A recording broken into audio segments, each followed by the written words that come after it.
Bonjour et bienvenue dans l'interview de France 24. Nous sommes à Kinshasa pour le 14e sommet de la francophonie. Et notre invité est pour la première fois à un sommet de la francophonie, le président tunisien Moncef Marzouki. Merci Monsieur le Président. Merci. Vous avez tenu à être là, à Kinshasa, pour ce premier sommet de la francophonie en ce qui vous concerne. Pourquoi est-ce que ça vous est cher alors que l'identité tunisienne est parfois contestée, notamment dans sa relation avec la francophonie ?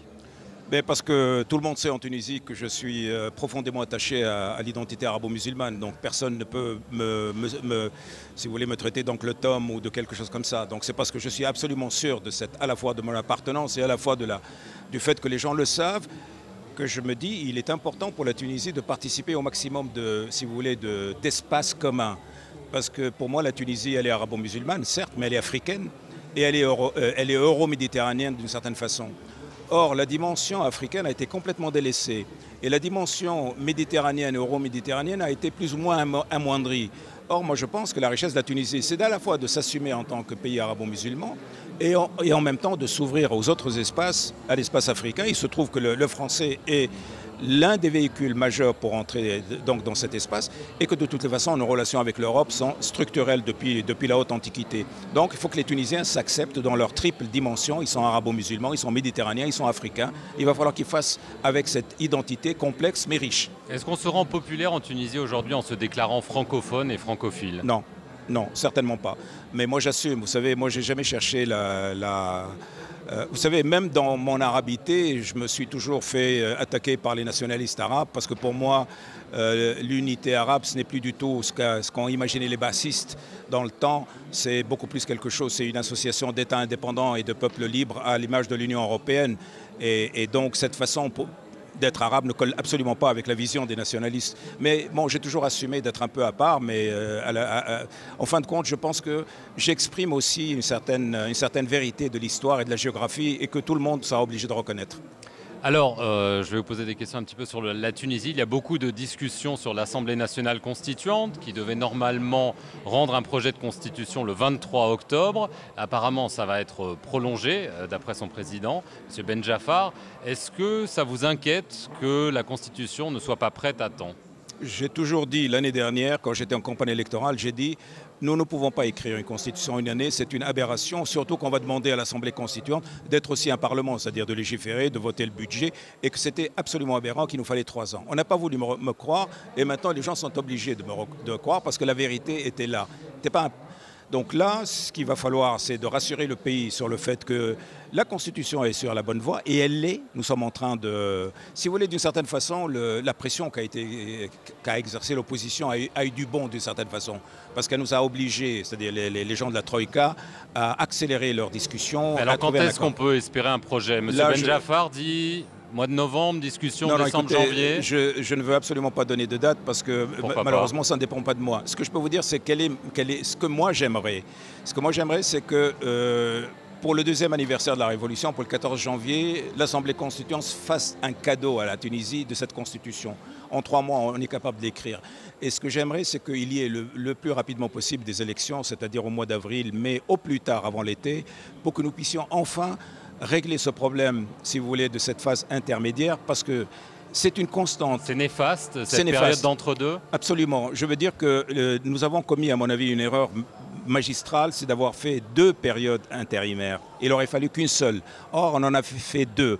Et le pays ne peut pas, je veux dire, les projets sociaux et les projets économiques, l'investissement, tout cela est en stand-by parce que la situation politique n'est pas claire. Donc l'intérêt de la Tunisie est qu'on avance vraiment à pas de charge pour les élections au plus tard, comme je vous l'ai dit, au grand plus tard avant l'été. Est-ce que vous êtes confiant que dans cette constitution, il n'y aura pas de criminalisation de l'atteinte au sacré, comme on l'a dit ? Non, mais écoutez, ce sera une constitution, une très bonne constitution.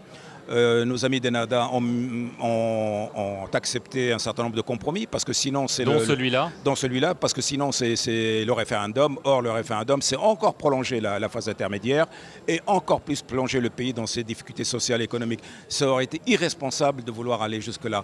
Donc tout le monde a été obligé de chercher des compromis et je pense que nous allons avoir une constitution où l'égalité entre l'homme et la femme sera absolument claire et nette. il n'y aura pas de criminalisation, je ne pense pas, et où on est d'accord, où on sera probablement tous d'accord sur un régime semi-présidentiel, semi-parlementaire. Donc Ennahdha est prêt à renoncer à un régime parlementaire? Ah bah, c'est déjà le cas, c'est déjà fait. Je veux dire que, sauf que maintenant on est en train de négocier quelles sont les prérogatives du Premier ministre et du Président de la République. Mais Ennahdha a accepté déjà le principe d'un Président de la République élu au suffrage universel. Et vous aimeriez être candidat? Bah, écoutez, je n'arrête pas de répéter que je fais tout actuellement dans l'esprit que je ne suis pas candidat pour que personne ne puisse exercer de pression sur moi. Parce que quand vous mettez en tête que vous êtes candidat, vous êtes soumis à toutes les pressions. Moi, j'ai décidé de me battre pour la Tunisie et de laisser cette affaire totalement en suspens.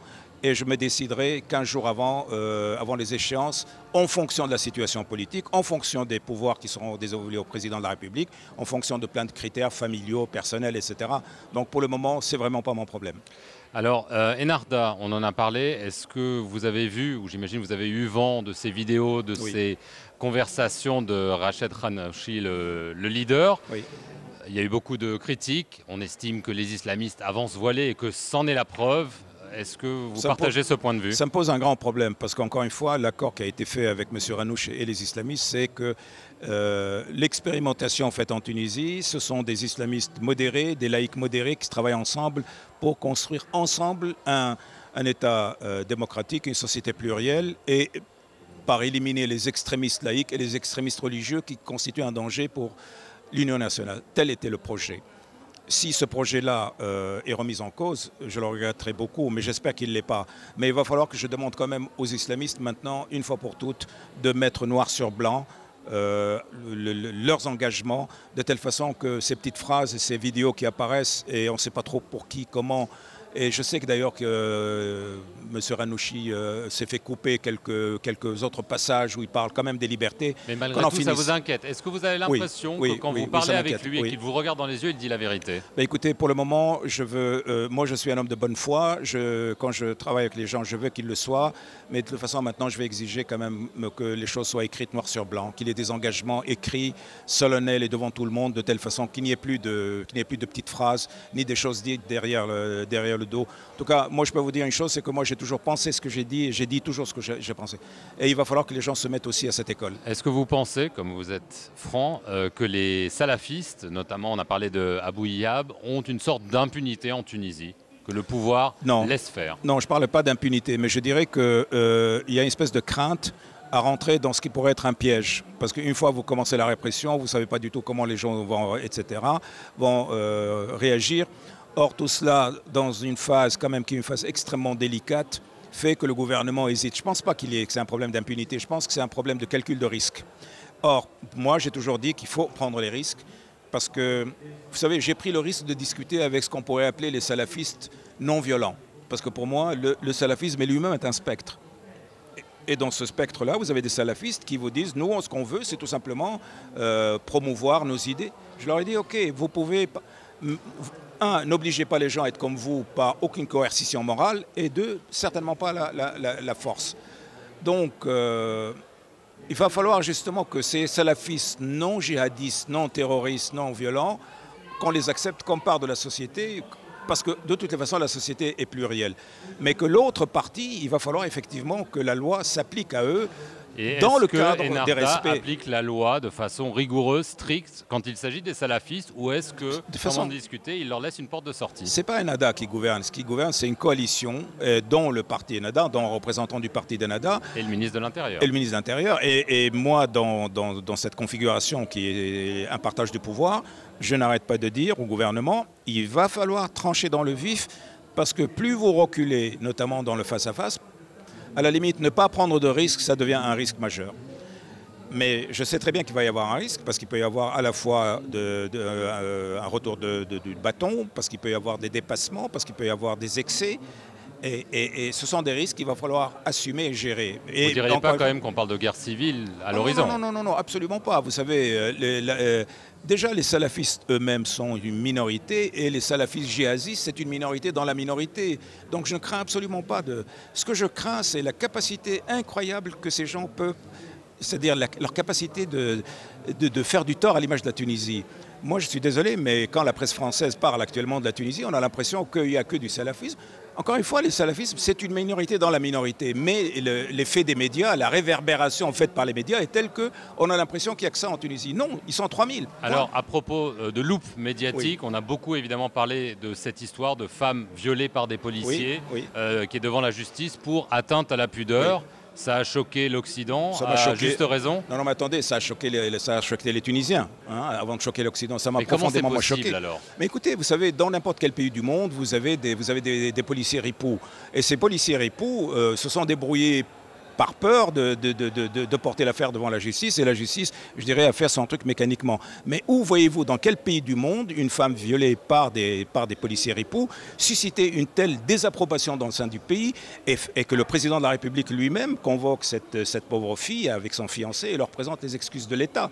Donc la Tunisie, c'est pas un pays où on viole les femmes impunément, c'est un pays où on ne viole pas les femmes impunément. Et un tel acte qui peut exister dans n'importe quel pays du monde prend des proportions considérables à cause de la sensibilité des Tunisiens et des Tunisiennes à l'honneur des femmes, à l'honneur du pays, et que le président de la République lui-même présente les excuses d'État. Avouez que c'est quand même pas banal, ça n'existe pas. Donc je ne veux pas que cette image de la Tunisie comme étant un pays, j'allais pas dire à feu et à sang, mais soumis. Il y a un abus, si vous voulez, dans l'utilisation des faits divers qui existent en Tunisie. La Tunisie est un pays normal, où il y a des policiers ripoux, il y a des braves gens, il y a des crapules, il y a des fous, il y a des... C'est ça, c'est un pays normal. Nous sommes un pays normal et nous demandons qu'on nous considère comme un pays normal, en transition, en lutte pour les libertés, et qu'on cesse de braquer la loupe sur la Tunisie pour donner de ce pays magnifique, de ce pays vivant, de ce pays qui se cherche, une image qui est totalement... qui n'est pas juste. Je ne veux pas utiliser d'autres mots. Merci Monsef Marzouki, président de la République tunisienne, de nous avoir accordé cet entretien, et merci à vous de l'avoir suivi. Restez sur notre antenne pour plus d'informations.